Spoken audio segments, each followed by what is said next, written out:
இந்து மத புராணங்களின்படி சிவபெருமான் ஆதியும் அந்தமும் இல்லாதவர், தாயின் கருவறையில் உதிக்காதவர் என்பதால் சிவபெருமான் எடுக்கும் ரூபங்களை அவதாரம் என குறிப்பிடுவது கிடையாது.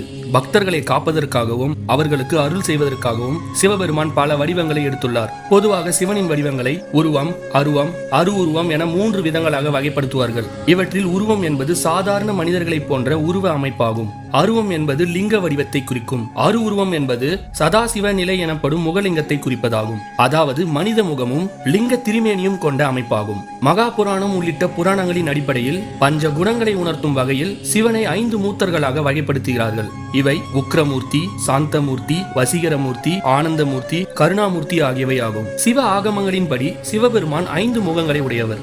ஈசானம், கற்புருஷம், அகோரம், வாமதேவம், சத்யோசாதம் என்பன சிவபெருமானின் முகங்களாகும். இந்த 5 முகங்களை தனித்தனி ரூபங்களாக கொண்டு 25 திருநாமங்களில் 25 தலங்களில் சிவபெருமான் காட்சி தருகிறார்.